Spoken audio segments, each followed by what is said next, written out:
Ellen and Howie here. We'd like to talk to you a little bit about something called spousal refusal, which is part of the Medicaid application process. So Ellen, sometimes we're approached by a married couple and one of them is requiring Medicaid and is in a nursing home.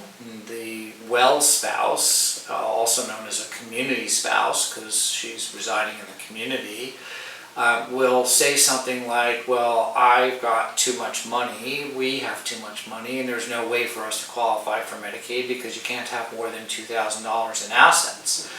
And that's a very commonly stated thing. I've got more than $2,000 in assets, I can't qualify for Medicaid. And what people don't realize is that when there are married couples, there are federal and state law protections for the assets of a married couple when it comes to Medicaid.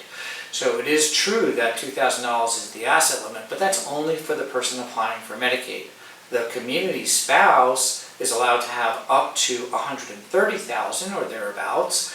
And in addition, what people don't know often is that you can have even more than $130,000. How can you do that if the law says you can't have more than that?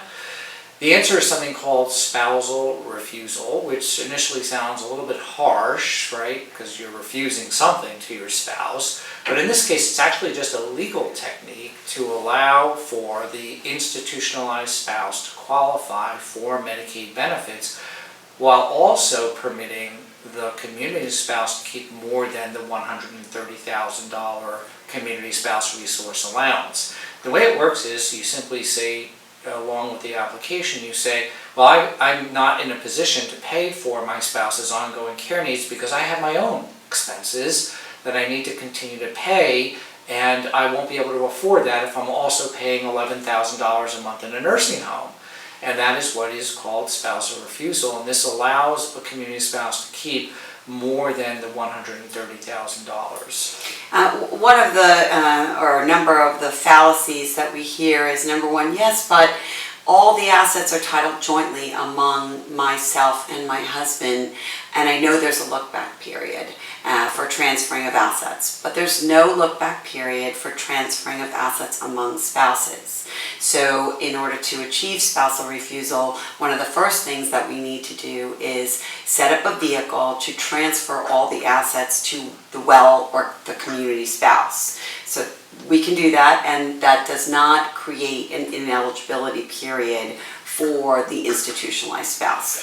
That's important. And one of the things that can sort of trip us up on that is if you don't have all of your advanced directives in place. Because one of the things we do, of course, is estate planning and advanced directives for our clients. So if a person comes to us and says, I want to engage in Medicaid planning, my spouse is incapacitated already, our question is going to be, in response, well, do you have power of attorney for your wife, husband, or spouse? And if the answer is no, then we can still help, believe it or not, because we can do a guardian proceeding, get a guardian appointed, and we can seek Medicaid planning authority from the guardianship court.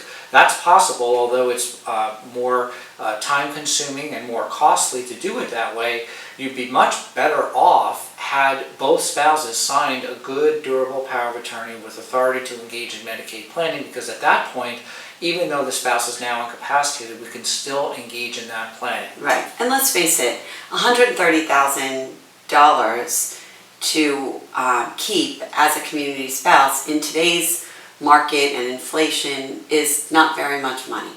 So if you have more than that, and also depending on how old you are, and if you're on a fixed source of income, the only way that you, as the community spouse, may be able to continue living in the community is to use spousal refusal. So just know that it's there.